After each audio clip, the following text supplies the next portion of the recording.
authorize this mobile device. So I did that. And that's where I am right now. I feel pleased. I'm pleased that I got to my LastPass update before it caused me any pain. Mm-hmm. So now I'm going to go back to Dropbox, and I'm going to log in now that I have my password. Oh, but I have two-factor authentication on Dropbox, which I should, which means I have to find that. Okay. Technology. Yeah. Now, one thing they were giving away at Ignite was the UB key. Oh, I have one of those too. Those are great. Yeah. Okay, I'm going to put my hat on for Hat Friday. Yes, yes, please do. We only got a couple minutes.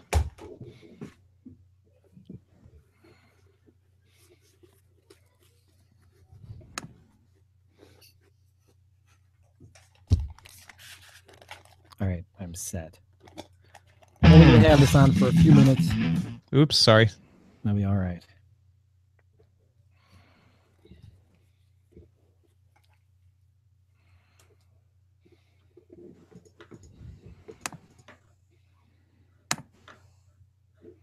Now let's see if this copy and paste actually worked. This has only taken me 10 minutes. Luck. Back in the old day, you would have to copy by hand and then paste a new manuscript. Nope, it didn't work. Technology. I'll have to troubleshoot that later. That's all I've been doing today is troubleshooting. Yeah, it's Troubleshoot Friday. It's I remember I used to play PS3, and anytime I would play it, there would be long stretches in between playing it, and I would always have to update everything. And one of the worst games to update was Little Big Planet, which got dubbed by my family Little Big Software Update. That's all it was. Every time you tried to play it. Yeah, like wait 30 minutes for a software update. Yeah, exactly. Yeah. Where's this video I hear but don't see? It's right there on that page. But where? Yeah, where on the page? I just scrolled through it. There's nothing. And it looks like this guy's giving me the finger, or this woman. He is. He really She is. is. Oh, she is. All right. It's a blood sugar monitor. Are you ready? This is the worst image. I know, it's pretty bad. I don't know how they got that past the All right, here we go. Daily Tech News Show is powered by you, the audience. That's it. To find out more, head to dailytechnewsshow.com/support. This is the Daily Tech News for Friday, September 29th, 2017. I'm Tom Merritt. And joining me today, very happy to have Paul Spain, founder of Gorilla Technology at paulspain.com. How's it going, Paul? It's going great. Thanks for having me back on the show, Tom. Absolutely. Good to have you here. And you are freshly doused from being at Microsoft Ignite, I take it.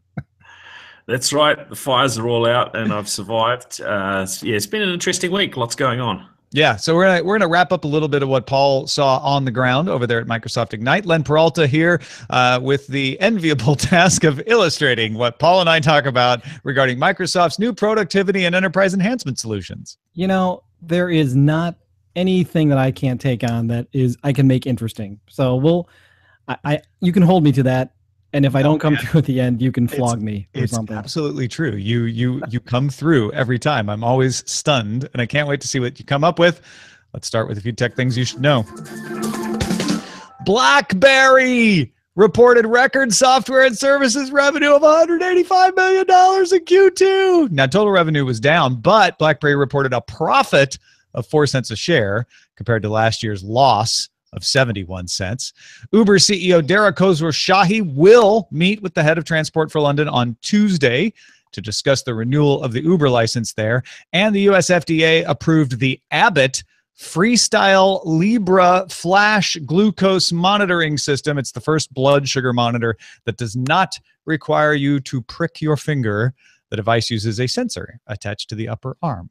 Here's some more top stories. Duo Security analyzed more than 73,000 Macs and found 4.2% of them ran versions of the extensible firmware interface, so what used to be the BIOS in a lot of computers, the EFI. They found that they ran versions of the EFI different than what's recommended for their hardware and OS. Now, that doesn't mean they've been hacked, but it means they were vulnerable. EFI runs on the motherboard at boot up, and if it gets hacked, it's really difficult to fix. And the theory is that the reason you have so many percentages of these is that updates fail, but when an update fails in the EFI, the user doesn't really receive a notification, so they don't realize it failed. Out-of-date EFI firmware makes a machine, as I mentioned, vulnerable to those attacks. Now, most of those attacks involve physical access to the device, but some of them don't. And if you're in a really sensitive position, if you're in some kind of confidential organization, maybe you're an international journalist, something like that, that's a real risk for you. So, Paul, I don't think most of us need to worry about this in our laptops, because even though they did it with Macs, this is not a problem that Windows or Linux are exempt from either. How did you feel? Did you go check your EFI?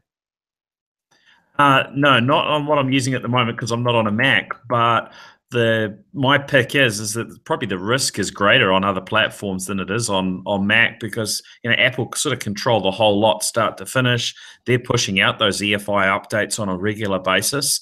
Microsoft do something similar on their Surface devices because they're able to push those through Windows, through their Windows updates. But yeah, I would say the large majority of machines are probably running much more outdated firmware than what your Apple devices are. So this is probably very much the thin end of the wedge. Yeah, I mean, it's still 95% of Macs that they surveyed were fine, but it is something you might want to pay attention to if, like I said, you're in a sensitive situation. There was a Duo Security script that was going to check your EFI for you, but when you go to the GitHub page, it says they've been too busy partying. So if this was that wasn't quite the wording. Well, it says they are currently recovering from a party and will upload the tools later. Yeah, okay. I'm not sure if this works as a Duo Security promotion, but there are other ways to check your EFI as well, so you might want to look into that. Again, most people probably don't have to worry about it, but it's something to realize is maybe more common than people thought. South Korea's Financial Services Commission announced it will ban raising funds using virtual currencies. That includes initial coin offerings, not banning exchanges. They're banning using them to raise funds for companies. China banned ICOs as well. The U.S. has ruled them to be securities, meaning they're subject to the same regulations as stock. The Swiss Financial Markets Supervisory Authority announced Friday it is investigating ICOs after shutting down a fake cryptocurrency scam. So we'll see what Switzerland does about that. There's a lot of people using Switzerland to do their ICOs, their initial coin offerings. Meanwhile, bucking the trend, Japan's financial service agency has approved 11 companies as operators of cryptocurrency exchanges. Japan recognized Bitcoin as legal tender back in April. It is fast getting a reputation as the more friendly country if you're into cryptocurrency. So, Paul, do you mess around with cryptocurrency much? Well, it's actually a bit of a few hoops to jump through to buy it in New Zealand. It's not as easy as in some areas, mostly because those that sell it, for whatever reason, haven't got New Zealand set up. And there are a few ways of buying it in New Zealand, and I've been tempted a few times, but it just seemed too many hoops to jump through and very small local companies to work through, and they charge quite a margin. You kind of, you think of cryptocurrencies as being quite efficient and not having all these extra layers of costs like credit card purchases and so on. But to actually get in there to start with, it's reasonably expensive. So no, I don't have any at the moment. Yeah. But it's always interesting to watch what's going on with the price fluctuations and the changes. And there certainly seems to be a lot of activity around initial coin offerings. What's kind of the feeling in New Zealand around cryptocurrencies? Do you feel like it's something that the government has even noticed yet? Oh yeah, very much so. There's a lot of interest, and there are certainly events around the blockchain. There are startups that are operating, so there's a fair bit of activity. But it's probably just that there are a few more hoops to jump through that not so many people have jumped on board, and I would say, gambled their money buying into cryptocurrencies, because I was really curious if the government has started to take notice. That's when you know it's arrived, is when the government starts talking about it.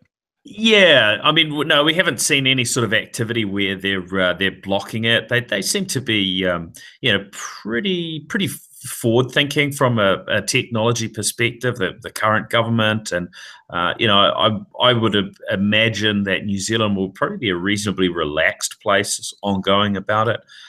It's really just the bigger Bitcoin exchanges aren't facilitating purchase from New Zealand. Yeah. Well, Japan's being real friendly to them, so they'll be close. Thursday, the United States FCC Chairman Ajit Pai wrote an open letter calling on Apple to enable the FM radios that are built into its phone's chips. Apple responded by saying, the chips in our two most recent iPhones, the 7 and the 8s, don't contain an FM tuner, so we can't really turn it on because it's not there. Also, older iPhones that do have those Qualcomm chips that have the FM tuner built on into them aren't hooked up. You have to build some infrastructure to turn them on. You have to have an antenna and all of that. So you could turn them on in those older iPhones, but they wouldn't do much. It doesn't make Ajit Pai look very smart, does it? It seems not a lot of research has been done up front before getting in touch with Apple on this one. I'm going to disagree with you, because while this might not make him look smart to us who are sitting here like, well, wait a minute, he should have known there's no FM tuner on the chips in the iPhones. He doesn't care. Ajit Pai is a very smart man. Ajit Pai right now needs to deflect attention from net neutrality discussions or FCC criticism in other areas. And so he puts out something that a lot of people are not going to go to the bother to even read Apple's response. And they're going to say, yeah, why don't those phone companies turn on? I want FM radio in my, why are they keeping it from me? Without understanding that, well, okay, maybe back in the iPhone 5 and 6 days, that would have been cool if they would have built in an antenna there. But there is a little more that has to go into adding that FM capability than just turning on the chip. The fact that the chip is capable of something doesn't mean that it just does it, that it has everything it needs to do it. That said, it probably wouldn't have been a huge expense to add an FM antenna in there. They're not large. So maybe they could have, but they didn't. And now those chips don't even have it anymore. Yeah, I don't think that's something we'll be seeing coming back either. Yeah. YouTube will now only allow external links in video end cards for channels who are members of YouTube's partner program. A YouTube channel can apply to join the program after it gets 10,000 public views. That's cumulative. It doesn't have to be for one video. It does have to get quite a few views. The idea is YouTube wants to keep shysters from going out and starting a channel with copyright content, sending people to links where they can get their credit card number, get them to sign up for something, and get enough views before YouTube shuts them down that it makes it worth it. So if you can't put a link at the end of that video for these shyster videos at all, then hopefully YouTube thinks they won't have as many of these. However, there are a lot of people out there who are like, wait a minute, I have a Patreon. That's how I fund myself. And I may not get a lot of views on YouTube, but I get enough that you're cutting off my funds. And there's been a lot of confusion about whether this involved monetization. YouTube has said flat out, this does not involve monetization. You do not have to monetize to be a partner. And if you're a partner and you're not monetizing and you have more than 10,000 views, you can still put links at the end. I don't know if you've noticed this, Paul, but people get very mad at YouTube. Yes. Yeah, I mean, for me, this one isn't too much of a bother. I guess I don't fall under that 10,000 limit. So I'm not too concerned about it, and I haven't bothered. Well, I think I had monetization turned on at one point, but I don't attract enough views for that to be a problem. But somewhere along the way, I think YouTube turned it off or something with my channel. So maybe I'll have an issue there. So I might need to have a closer look. That said, I haven't had outgoing links anyway. This is not links in the description either. Let me just be clear in case that confused anybody out there. These are links in the end card of the video. So people put those end cards like, hey, click here to subscribe, right? So you can't link to anything external. You can still link to your own channel in there. You just can't link out to anything external. And again, it's a way to fight off the bad actors.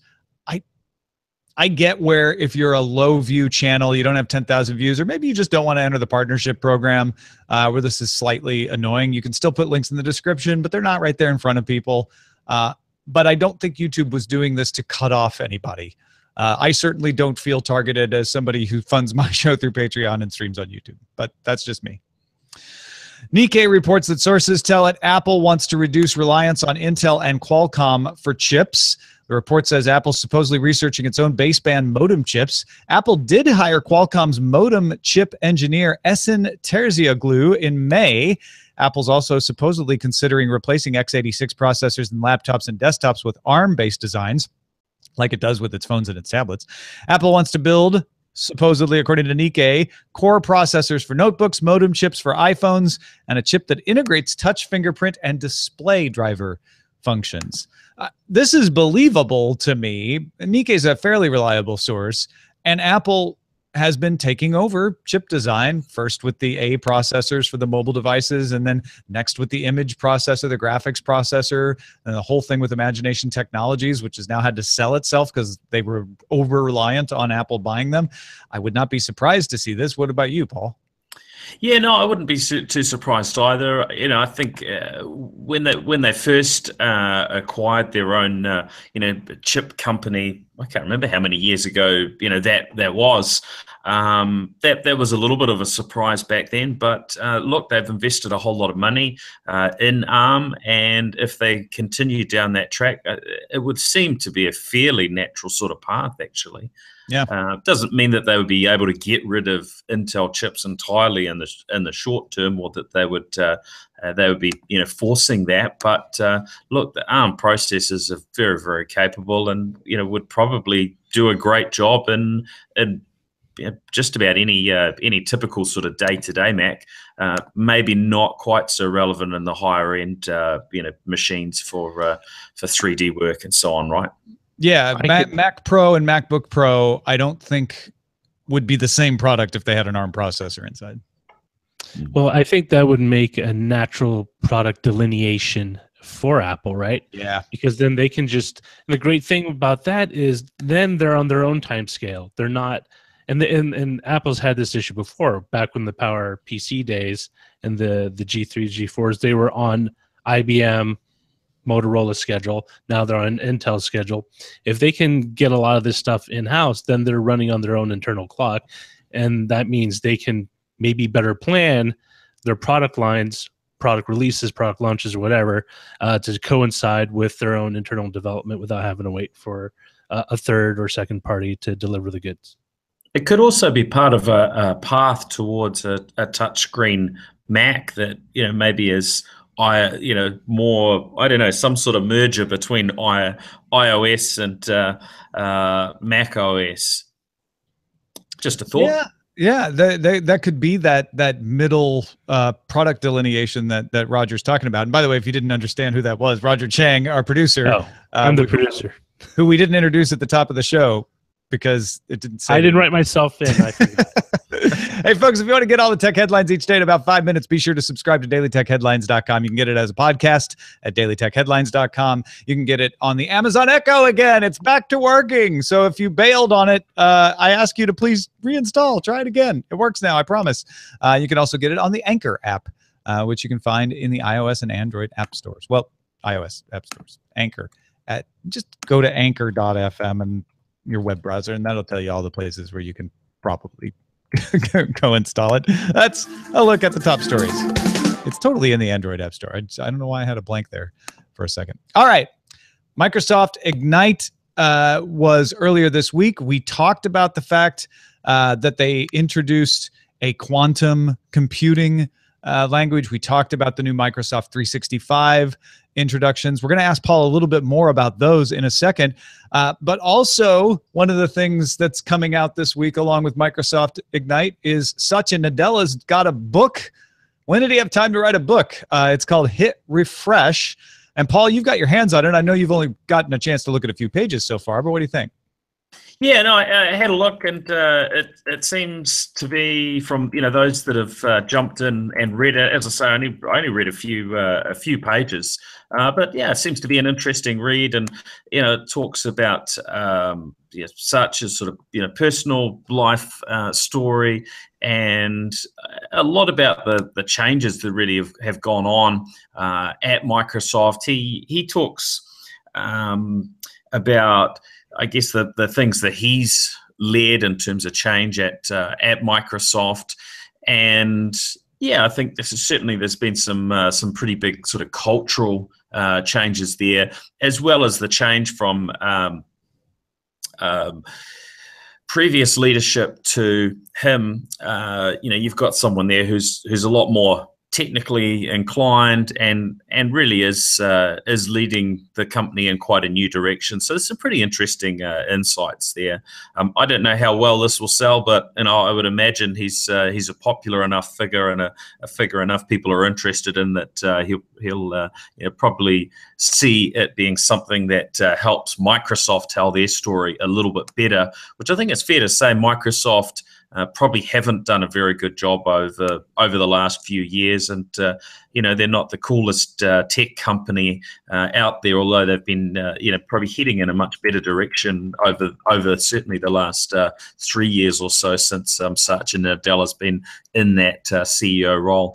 Yeah, and it feels like, and again, I haven't had a chance to look at the book at all yet, but from what you've said and what the reviews that I've read say, this is him kind of hammering on his message of, Windows is great, but we're not just Windows anymore. Hardware is great, but mobile isn't necessarily the cool new thing. HoloLens is mobile, and that's a cool new thing that we're working on. He's really hammering on this message of Microsoft is about the future of hardware. It's about cloud computing, and he's really trying to emphasize. AI was huge too. So there was a lot of discussion about that actually, and there was this little, I won't call it a little, it was a fireside chat. There were quite a few hundred people in the room with Walter Isaacson, who people will remember for his biography of Steve Jobs, which is a really great read, by the way, and. Yeah, there was. I'm trying to think. What was I jumping onto there in terms of that point? I've lost my point. So maybe well, just hitting on AI. Sorry. So yeah. Around AI, and so there was really a whole bunch of discussion there around the future and should we be fearful of where that's going to take us. And Satya talked a little bit about sort of an ethics type committee that they built within Microsoft, and how they're trying to steer things in a way that I guess brings positive outcomes. Of course, every bit of AI technology they build, generally anyone else can go and utilize it through Azure, though. So, that doesn't certainly control where AI goes generally. But in terms of Microsoft's offerings, maybe it gives people a little bit more confidence that they've got some generally good intentions by the sounds of things. Well, and that ties right into the quantum computing announcement. We talked about that on DTNS, where they are trying to create a programming language that developers will be able to use in a familiar way. People used to programming for traditional computers. It's much different when you're programming for a quantum computer. So they're trying to develop a language that makes that transition easy. And they talked about cloud access to quantum computers to be able to learn this language and use this learning. What was it like in the room when they were trying to explain what is always a difficult concept for people? I think it's fair to say for most of us, it went straight over our heads. They had some incredibly smart people in the room. There were, I'm sure, some people that were keeping up with it, but it was pretty technical. I think some of the summary material that's sort of come out since, and some of the commentary made it somewhat easier to understand, and comments along the lines of, look, with this we'll be able to solve problems that would take longer than the lifetime of the universe. We'll be able to solve those sort of things in seconds, hours, or days. That brings things into view a little bit more in terms of, look, this is just how powerful quantum computer could be, and certainly what they're talking about in terms of building what they say would be the first truly scalable quantum computer. So yeah, that was it was cool. And then they did this sort of unveiling where they pulled back a curtain. They were sort of, some sort of joking going on, and that you were going to see this quantum computer from behind the curtain, and there was nothing there. And then they closed the curtain again. And then when you thought it was over, then they opened the curtain again, and there's this, very cool looking, machine there, which, probably doesn't do anything, but it looked pretty cool, and it illustrated the discussion. Physics, Yeah. So, and they jumped into discussions about how cool it needed to be at, was it something like minus 439.6 degrees, and how it would need to be constant temperature. So there was certainly some interesting aspects to it, but it's still in development. And I think they've been working on research in this area for something like 20 years. So it's certainly not a short-term project for them. Well, I want to finish real quickly by just diving into Microsoft 365 again, because we talked about the two new plans, the education and the frontline or first line plan, the F1 plan. Microsoft 365 often described as a combination of Office 365, where you subscribe to Office, but then you also get business licensing for Windows 10 and enterprise mobility and security. That is the Microsoft 365 enterprise package. There is more to it than that, but that properly kind of describes the main points.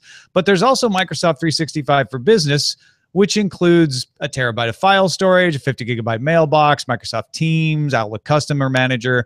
And then when you talk about first line, which, by the way, first line is somebody who doesn't need their own computer to do their job. So it's a lot of kiosk stuff, or maybe a receptionist or maintenance people in the field, that kind of stuff. You've got an entirely different system for them, which I won't even begin to try to describe. Microsoft Education combines Windows 10, EMS, and Minecraft Education Edition. That's not in the other versions of this. That's true. So I want to just go right to the 4 areas of focus that Microsoft was talking about, because they were really hammering Microsoft 365, even though each one of these offerings is so different. What were those areas of focus? Yeah, so they talk about intelligent security that they're building it, and I guess what they're trying to do is deliver more than just a straight 3 products together, 1 + 1 = 2, or 1 + 1 + 1 = 3. That together they're going to deliver a much better outcome for businesses. And I think that they're part of the way through that work. So they don't have all of the analytics and management pieces that work as one yet, but they're in the middle of that process. And they're certainly becoming a more agile company where they're releasing much more regular updates and more pieces to the puzzle. But they showed off a whole bunch of things from a security perspective. There are two levels, 2 different levels that businesses can come in at with their licensing, but some really, really smart stuff.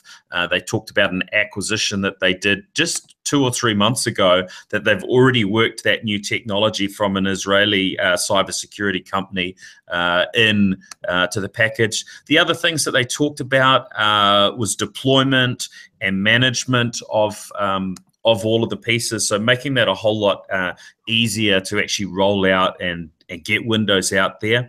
And it's a lot of challenges for organizations that are on much older versions of Windows, trying to work out, well, how do we get from here onto Windows 10? So they've got some quite smart stuff that I guess draws on the crowd, or on the data that they're collecting from machines around the world from a compatibility perspective. So organizations wondering, well, will these applications actually run on Windows 10? That they're getting that feedback. So there's a whole bunch of analytics stuff that's there, and some of that stuff is available now for people just to jump on and start using for free. There's also some pieces there around computer reliability, so analytics that lets an organization just say, well, where are the biggest problems that you have in your organization, so they can be a bit more proactive around resolving those issues, rather than waiting for the phone to ring or someone to complain that there's an issue. They can actually see, look, we've got a whole lot of issues over here. Maybe it drills down to a particular driver, some hardware they're using, and so they can go and troubleshoot those things ahead of time. Yeah, and they talk a lot about keeping Windows up to date with their. They've got this term now, the Microsoft 365 powered device. So that's one of their terminologies. What else was there in there?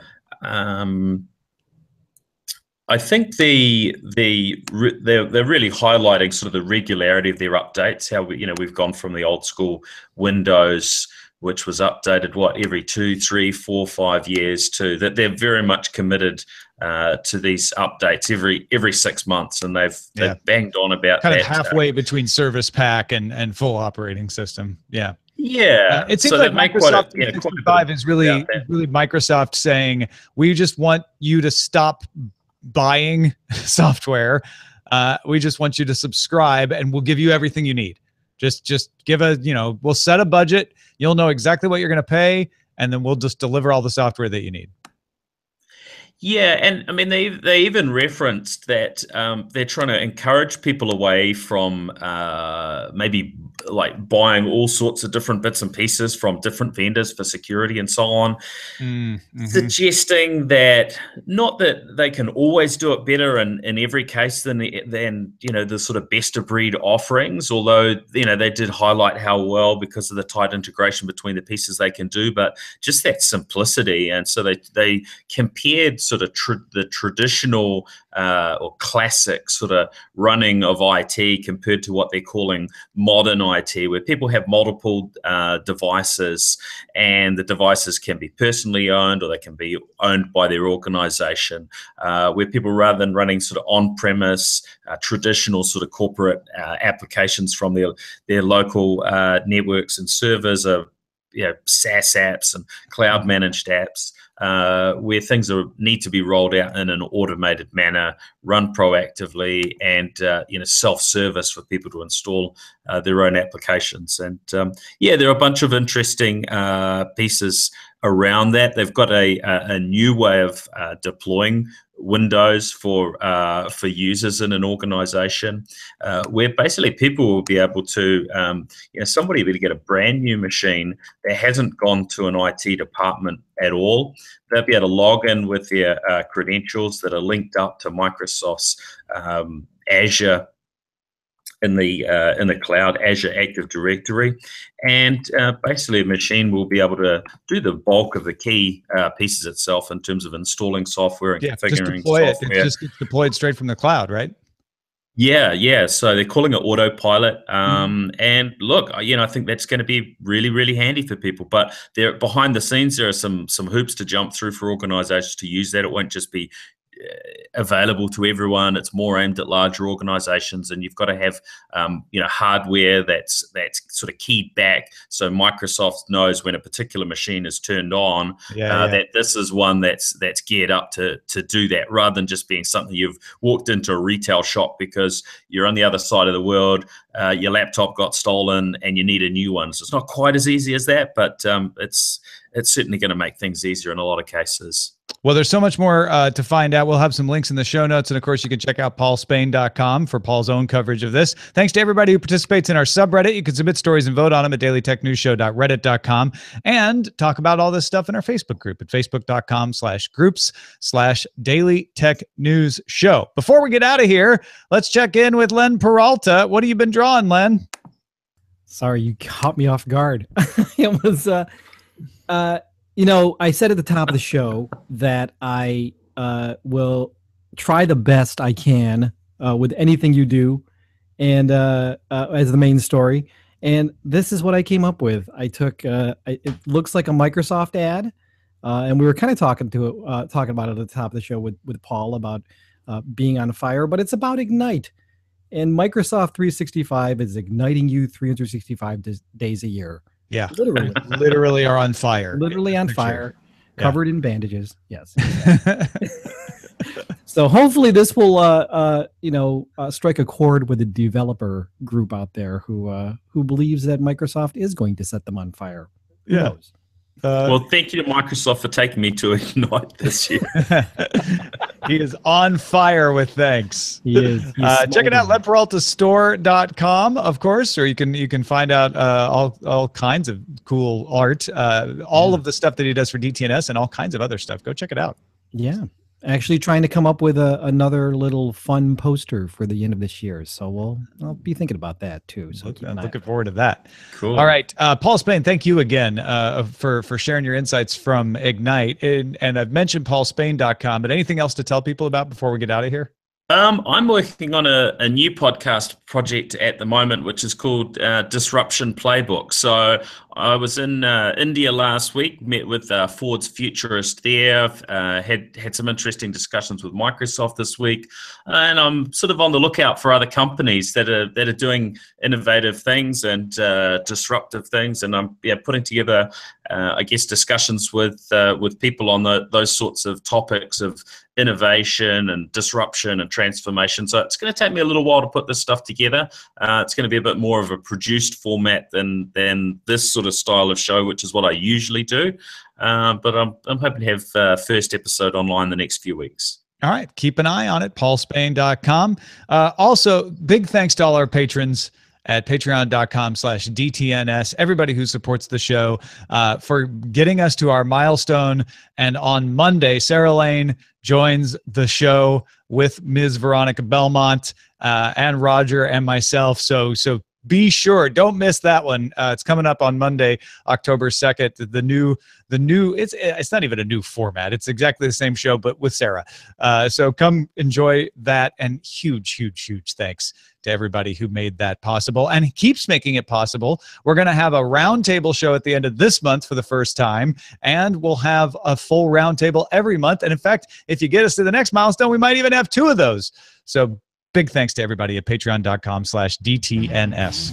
Our email address is feedback@dailytechnewsshow.com. We're live Monday through Friday, 4:30 p.m. Eastern, 2030 UTC at alphageekradio.com and diamondclub.tv. And our website is dailytechnewsshow.com. See you on Monday.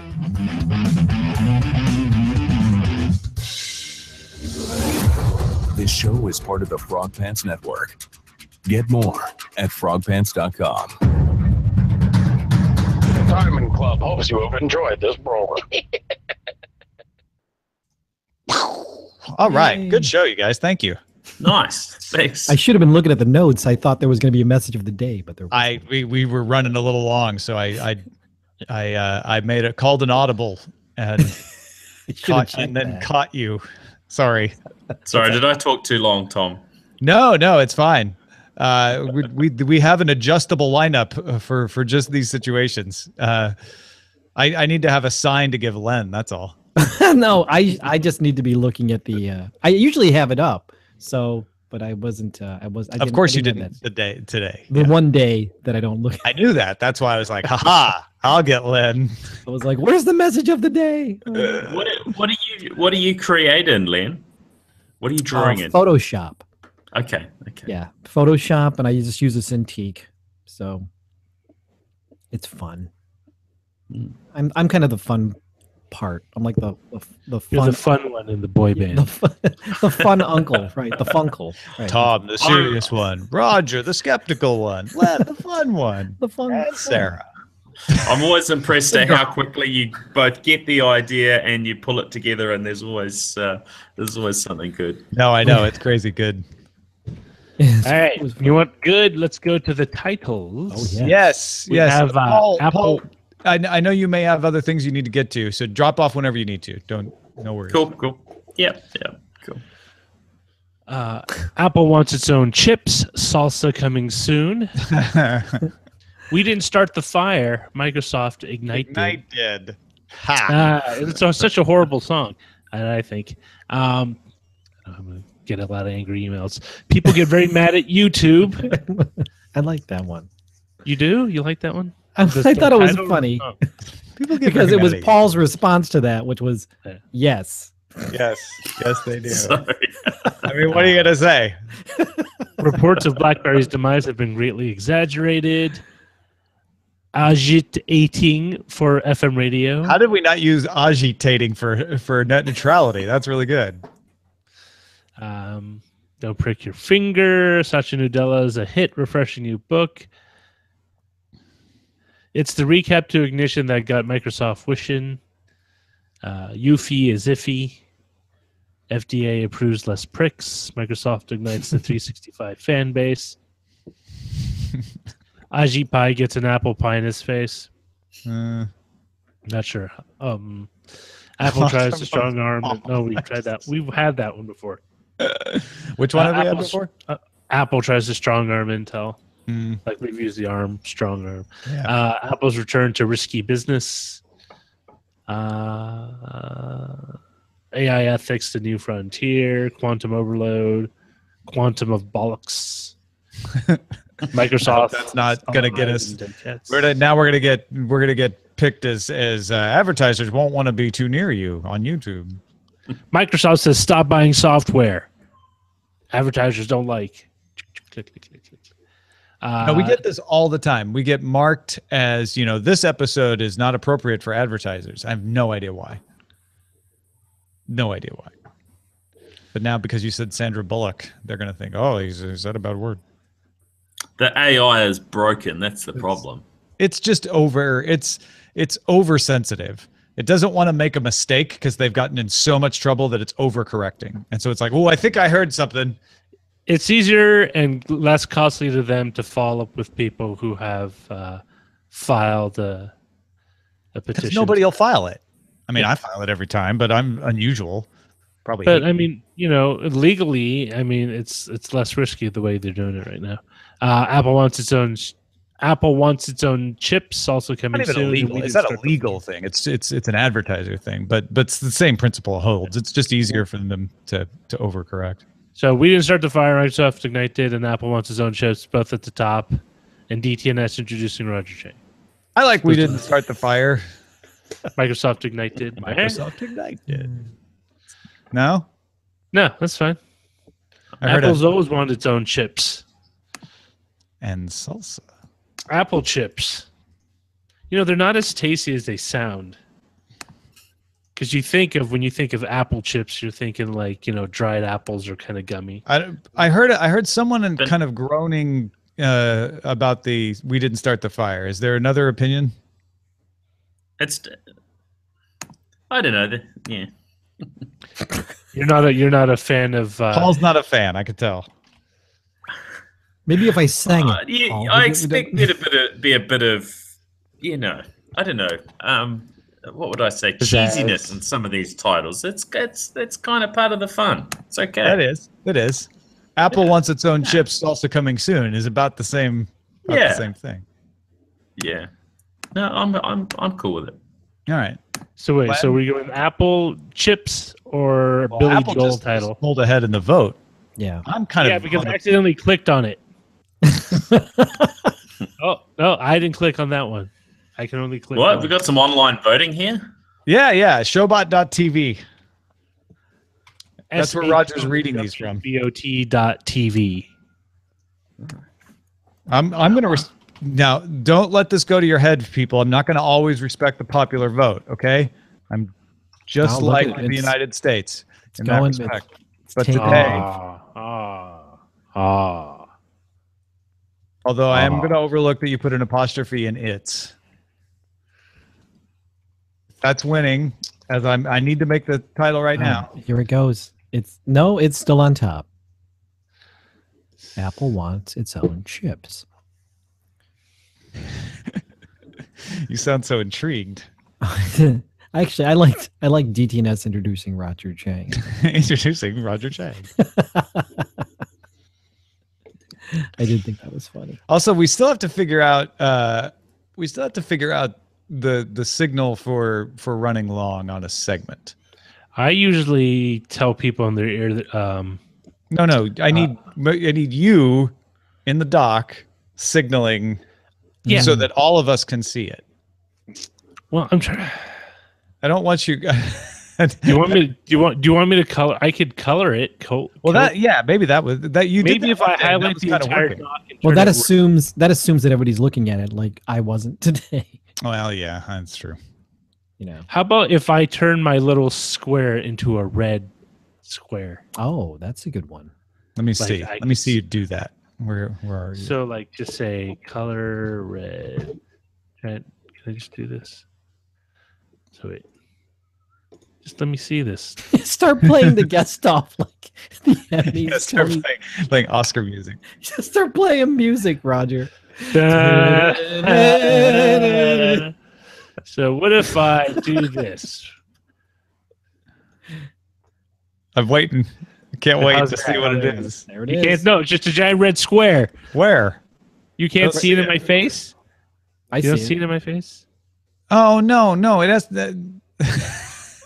I do like the music. I'm never though. looking at this. That's the problem. Oh, You the don't music like, is good. what are though. you looking at that everyone else looks at? The chat room? I'm looking at the lineup because that's where we're talking.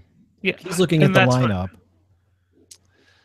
How about, like, for example, say you're on. How about if I highlight the thing you need to move on to next? You know, it might. Let's try it. Where'd So Paul like go? say I like think he you're dropped off. Huh? I think Paul dropped off. Oh. Bye, Paul. Bye. So like say where's the one that colors it? So I can say like I can do that, like move there, like on line 46. How's that? Hold on. Let me look. Or it could just be, I don't know. You don't want to do this. Play like a little or something. So you made it blue. Yeah. Yeah. Well, I'm trying to get it so you can still read Yeah, it. yeah. Maybe orange would work, but yeah, red would be too much. Orange. Yeah. There. Okay. Yeah. How about Although you, we- Len? I already Is used that orange. something you would notice? Yeah, that's definitely something I would I'm notice. actually I'm gonna be looking at it right now. I actually closed the sheet, but let me take a look what you did. Yes, the orange there. Yeah, 46. How the entire bar is orange. T2 Yes. says you could do it in the frozen row so that everybody sees it no matter where they are in the dock. Or the But if I do in the frozen row, it wouldn't tell you where to go. maybe the entire discussion story turns orange. Which Well, means if I'm not, but if I'm up in top stories, that, or if I'm below it, that's Like the whole idea is like this is what you should move to next. Like, so, Yeah, but oh, if I okay, I haven't better. moved. Here's the problem with that. If I'm looking at the discussion and we're running long, and you turn it a different color below, and I haven't scrolled down, I won't see it. So you should probably do it in the thing I'm looking at. All right. That's why T2 is saying do it in the scroll, because then everybody sees it. Well, yeah. Well, I Thomas could is do the it there. important Would person. you? I mean, I could, you like that. I could do that. Yeah, that could work. And then we always know, like, ooh, when that goes orange, it means move on. And that way we can tell everybody that. Oh yeah. Oh yeah. Len likes it. Well, then we should come up with a color-coded system for like run to the end. Like, what would be run to the end? Iron Maiden's Run to the Hills. Yeah, Start we'll just playing play that that. song every time. Run to the. Is that Iron Maiden? Well, that's all the time we have for the show. I hear Iron Maiden. Bruce That's what we Dickinson. do in 30 minets. 30 minutes, we just play Run to the Hills. Run for your life. Well, Bruce Dickinson is here, and you know what that means, folks. We're gonna move. We're out of time. Golden diapers for everyone. I mean, I don't need to have hard limits. It's more just having everybody on the same page to know, like, hey, if I'm moving you on, it's not because you're talking too much or you're doing a bad job or anything. It's just letting you know, like, oh, we've kind of run out of the time, so let's make our last points and then go to the next thing. Is there a way to add like a countdown or something in the? You like a countdown clock? The Yeah, we talked about that. You know, it's like the equivalent of someone pointing at their watch, sort of thing. You know. Okay, BioCow had the idea: add a second frozen row where you can change the color and then put comments. So I just did that. what's the second frozen row? It's right above the title. Oh. So you could change the color of that and even put like move to emails or whatever. Oh yeah, that's a good. What idea. if I put it in the middle? Or skip email. No, at the top is good because that never goes away. Well, yeah, but let's see if you put if you dragged it to like line 15, if it's frozen, it should stay, right, or no? Oh, just No, you won't drag it anywhere, or you keep it up there at the top. That way, it's always at the top. Yeah. So regardless of where you scroll, I see. just put Bruce Dickinson's face right there. So should I still change the color? I Yeah, guess? no, that's still the idea is to change the color to call attention to it. You should do that and don't tell Sarah. Move to row 46 now. So then Sarah's going to be looking at the lineup and be like, It's like, what the hell is Bruce this? Dickinson, what's he doing here? Oh, okay. Thank a boss. Buy a mug. Tell a friend. Things that I never say on the show, but are in the rundown. Just say it like Yeah, I that. didn't write that. Parentheses. Thank a boss, buy a bug. I think that line even predates you. Thanks. It is. It does. Yeah. Thank a mug. Tell a Thank a Thank a boss. mug. Thank a mug. Buy a boss. Hey, or no, yeah, buy you a know, friend and tell a boss. Buy a friend. Thank a boss. Tell a mug. Thank a mug. Come here. Come on, Muggy. Hey, young lady mug. Hey, what's going on there, pal? Pally Wally. Oh, that must mean I have to go. All right. Oh, you didn't explain your hat. I know. Well, it was the discussion wasn't really going there. I wasn't, you know what I mean? Like, Yeah. you know, we were talking, and then I thought maybe you were going to say something about the hat, but then I was going to, hey, look at my hat, guys. It's funny. Well, I hesitate to do that on the audio version. Yes, no, that's what I figured. But that's why I was asking you now. Oh, yes. Now Well, my you- hat at the top of the show, of course, as everyone knows, Friday unofficially is Hat Friday. Yeah, I am wearing a classic Montreal Expos hat myself. Yes. And this, you know, what's really difficult is that I have a very limited amount of hats. I think all the hats I own, I've already worn on the show on a Hat Friday. But I had this, you know, I'm starting to move into cosplay type stuff and things I can get away with wearing along with wearing my headphones. And as it turned out, this Captain America helmet, which I bought over the holidays last year, seemed to work out well because it allowed the easy ear opening for my headphones so I could still hear the show. And, you know, it was a very short amount of time that I had to wear it. So it was so I could just take it off when I started to draw. So I didn't have to wear it the whole show because it does get hot. It does. And it's, you know, it's not comfortable with the It's earphones not on it. comfortable. Yeah. This thing actually, I wore this on the 4th of July because I also have a Captain America shield. And I thought, well, that's sort of patriotic, right? Yeah. What I forgot to mention is that I was standing at a parade and the sun was beating on this and it was literally baking my head. Wow. Yeah, because that thing just absorbs sun. It was so hot. I was like, It's not "What?" black, but it's so dark it just heats up. Oh my I'm gosh. sure. Yeah, I'm trying to learn ways to cool off while wearing costumes because I'm wearing a lot of costumes. You just need to wear costumes that were designed to be functional and not just flashy. So Tuesday I was at the Indians game for the superhero group I was a part of that goes and does hospital visits and things like that. Oh, you do the visit thing. I do, and I was Spider-Man, and it was unbelievably hot this week in Cleveland. It was approaching 90s. Actually, it was 90 on Tuesday, and I had to wear the helmet. I had to wear the mask the entire time because I didn't want to break character for the kid. And there came a time, and we didn't even go into we hadn't even walked into the ball field yet, and I was soaked in sweat, and I thought how long before I pass out? Like I literally thought I need to get a drink. I don't want to take my mask off in the middle.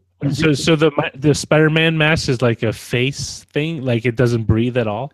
Well, the way I have it is have 100% plastic. there's a plastic face shell which sort of shapes the face, and then on top of that is a thin sort of polyester, not even polyester, but very thin material. So it's breathable, but you don't have like a straw entry. Right. Well, Exactly. It's breathable except for the plastic face part that shapes the No, face. there's all kinds of holes. That's actually really good. You can breathe through it and everything. And then the eyes are also big, so those. I don't think the real Spider-Man's costume is this complicated. It is. It is actually. I was watching. I've met the real Spider-Man. I was watching Spider-Man: Homecoming, and Tom Holland had the same sort of magnetic eyes and everything that I did. But and that was the other thing too. So we're watching the game, and I had to out of the view of the kids, I pulled my eye up so I could kind of watch what was going on. Like, did we get a base hit? What's going on? Anyway. They designed it that way. I was talking to George, and they do the same thing for the Deadpool mask, where the eye portion around the eyes come off, is so you can just breathe, like popping those off, like, oh my gosh. Instantly. It's so funny because I asked him, because he also did he did the design and build work on the Black Panther costume for the movie. And he says, I asked us, like, are these costumes just so to look good, or do they actually work? It's like, oh, no, they're designed to be fully, like, they need to work. But he said, like, the claws on the Black Panther costume kept getting worn down so quickly because they were just using all these scenes, and he would have to go back and, like, basically attach new ones after each one, after like a day of shooting on the costume. This Deadpool costume I have is probably the hottest costume I own. And like sexy hot or just temperature hot? No, like physically hot costume. And it's pleather, so it's it's completely leather, and then you got to put the mask on, and that mask does not have any holes. Plus, it's really it's completely around your head, so if you're claustrophobic, you got to watch out for that.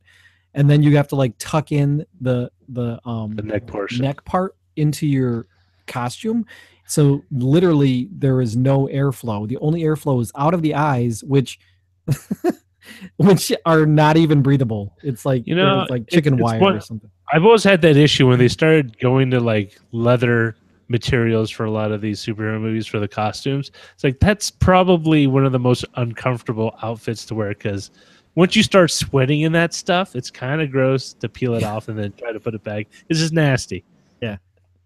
Like they couldn't come up with something lighter. I mean, I know you want it to look cool, but at the same time, you can't wear I'm starting to realize now that, I've worn the Spider-Man costume now a couple times to these events, and there's a lot of wear and tear, like you said, on these costumes.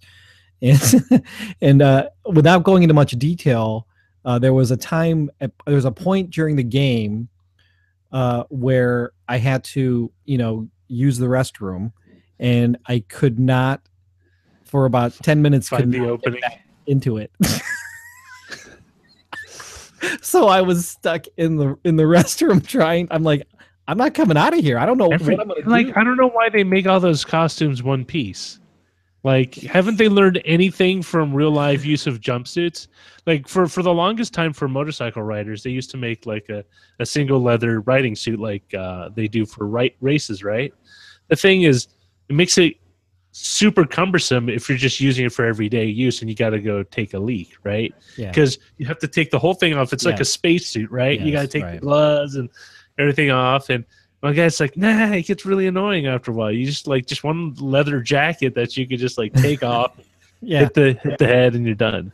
Well, you can order the Spider-Man costume with a zipper, but who wants that? No, that's kind of weird. That's the reason why you get one-piece jumpsuits, right? Because you don't want to be like out there and like have a zipper. Like, what is that implying exactly? If you're a Dragon Con and you have a zipper there, like, all right. I see some pretty questionable stuff at Dragon Con, so if someone ever raised it, I would say, I mean, have you seen the costumes around here? that woman's entire outfit is made up of duct tape. Oh yeah. Do you remember the Fifth Element girl who basically her entire costume, Lulu, Lala, whatever, something like that. She was nothing but toilet paper or something. I was like, okay, here you go. That's committing to the bit, as they say. That's what they call it. Yep. Committing to the bit. All right. Well, I'm gonna. I don't know what I'm gonna do tonight. I'm gonna try and play some Spaghetti dinner. Spaghetti? No, I'm gonna watch Spaghetti the chicken. Indians game and figure out food. I don't All know. We have leftover pizza from last night's. What are the show. Indians still playing for? Is there like home field advantage or something? I believe it is. They're trying to go for the best record in baseball right now. Oh, yeah. My wife's not going to be happy with you about that. Well, You're headed. You're headed for another showdown with one of my wife's teams, Which one? the Dodgers. Oh, the Dodgers. Yeah. I for mean, sure. it does kill me a little inside to admit it, but she was born and raised a Dodger fan, so well, this I have to might be. respect We'll this see what about her. happens. We'll see. Yeah. This will be an interesting postseason for sure. We had Win 100 yesterday. So the best we could do is 103 if we sweep the Sox this weekend, the White Sox. We'll win 103 games. And we just hope that the Dodgers lose. yeah. it Although seems they like have one everybody fun road. needs the Dodgers to lose in all of the stories that I've been reading. Yes. Like we I think we surpassed Houston last night for the best record in the AL. And then that's in our sights now. Well, it's what happens when you win 22 games in a row. That was fantastic. That's crazy. Yeah. That was really, I mean, literally, that's something you're not going to see again in your lifetime. It'd be very rare if that happens. Yeah. All right. Thanks everybody for watching. We will be back on Monday with Sarah Lane joining us. Talk to you then.